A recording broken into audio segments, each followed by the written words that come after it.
రాలేదు. మీకు అందరికీ తెలుసు నేను సిక్కయ్యానని.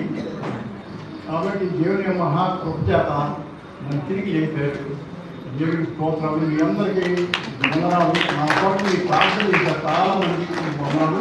నేను కూడా మీ అందరి కొరకు ప్రతిరోజు నా ప్రార్థనలో ఇప్పుడు అందరి కొరకు జ్ఞాపకం చేసుకుంటున్నాను.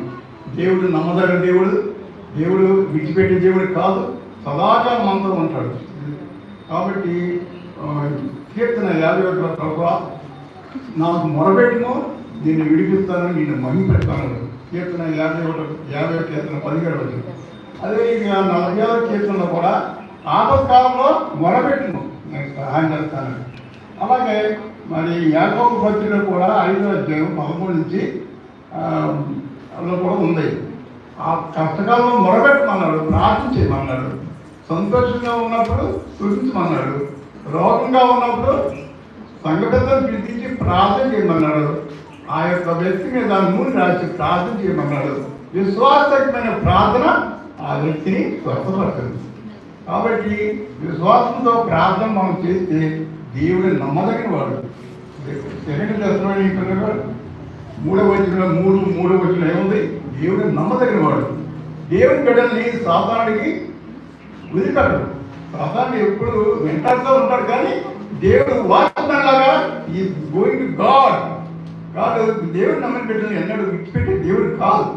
నేను హాస్పిటల్కి వెళ్ళేటప్పుడు ప్రభువా ఏమైందో నాకు తెలియదు, నేను పిలిచే వరకు నాకు ఏ విధంగా తొందర కలగకుండా చేయి ప్రభువా అని రోజు నేను ప్రార్థన చేసుకున్నాను. ప్రభు హాస్పిటల్ పాలు చేయవద్దు, నీవు ఇప్పటివరకు కాపాడుతున్నావు, వృద్ధాప్యంలో ప్రభువా నీకు ఉంటాన్నావు ప్రభువా, నీకు సహాయం చేస్తున్నావు, నీకు వందనాలు స్తోత్రం ప్రభువా. నేను రోజు ప్రార్థన చేస్తాను ప్రభువా, ఎలాంటి సంఘటన కలగకుండా చేయమని ప్రార్థన చేస్తాను. మరి అదే రీతిగా ఆ రోజున హాస్పిటల్ వెళ్ళేటప్పుడు ప్రార్థన చేశాను. ప్రభా ఎన్నో వాటికి సహాయం ఏమవుతుందో నాకు తెలియదు, నీ చిత్తం ప్రభా, నువ్వు సహాయం చేయి ప్రభా, నీవు వస్తే నేను వెళ్తాను, నువ్వు రాకపోతే నేను వెళ్ళలేను ప్రభా. నా బ్యాక్ పెయిన్ ఎముక చిట్లింది, మరి నాకు అది చాలా నొప్పిగా ఉంది. హాస్పిటల్కి నేను అనుకున్నాను ప్రభా నీవు ఉంటే నాకు పర్వాలేదు, నువ్వు నాతో రమ్ము, నువ్వు వస్తే నా పని జరుగుతుంది ప్రభా.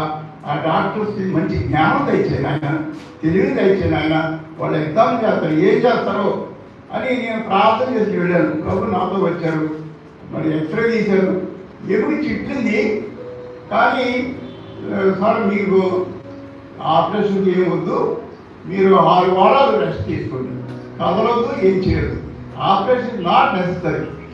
ఆ ఆపరేషన్కి ఏమి తొందరపడవద్దు, మీరు ఏం అవ్వదు, 6 వారాలు 4 to 6 6 వారాలు మీరు కదలకుండా బెడ్ మీదే ఉన్నాడు, మీరు ఉంటే మీకు ఏమి అవ్వదన్నారు. అలాగే ప్రభా నీ చెప్తాం, నువ్వు పిలిచే వరకు నాకు ఏ విధంగా తొందర కలగొద్దని అన్నాను. దేవుడు నిజంగా నా మొరబెన్నాడు, నేను కన్నీటితో ప్రార్థన చేశాను. ప్రభా నీ చెప్తాం, నేను రెడీగా ఉన్నాను, మీరు పిలిచే వరకు నాకు ఏ తొందర కలనివ్వదు ప్రభా, నాకు ఎవరు చూసేవాళ్ళు లేదు ప్రభా, నాకు ఏం చేయాలి ప్రభా, నీకు సహాయం చేయాలి. నిజంగానే దేవుడు ఆ డాక్టర్ కూడా మంచిగా ఎగ్జామ్ చేశాడు, మంచిగా చూశాడు. గారు మీకు ఏం పర్వాలేదు, మీరు రెస్ట్ తీసుకోండి, కదలవద్దు, ఏమవద్దు. అలాగే నేను మంచం మీద బెడ్ మీద పడుకున్నాను. దేవుడు మహాకృప చేత దేవుడు నన్ను వచ్చారు, ఆయన గాయపడిన హస్తులు నా మీద వేసి స్వచ్ఛపెట్టాడు. నేను వంగలేకపోయాను, నడవలేకపోయాను అన్నమాట. ఆ రోజున మా మాస్టర్ గారు నా దగ్గరికి తీసుకొచ్చారు, పట్టుకుని నడవడానికి. ఆయన మీరు థ్యాంక్ఫుల్ చేయండి మాస్టర్ గారికి, నాకు పట్టుకుని నడవమని ఇచ్చారు. 1 వారం వరకు నడిచాను. నిజంగా దేవుడు మాకు చేత నన్ను ఉట్టి స్వస్థపరిచాడు. మీరు చేసిన ప్రార్థన అన్నింటినీ నేను కూడా ప్రార్థన చేస్తాను ప్రభావ. ప్రతి ఒక్క బిడ్డ వరకు నేను ప్రార్థన చేస్తున్నాను. ఏ అవసరంలో ఉన్నారో, మనకి ఏది అవసరం ఉందో ప్రభా, ఆ అవసరం వాళ్ళకి సహాయం చేస్తున్నాను. వాగ్దానం చేశారు కదా ప్రభా, మీకు సహాయం చేయండి. మరి ఆర్థిక పరిస్థితులు ఉన్నారు, మరి సహాయం చేయండి. మరి డబ్బులో ఉన్నారో మరి సహాయం చేయండి.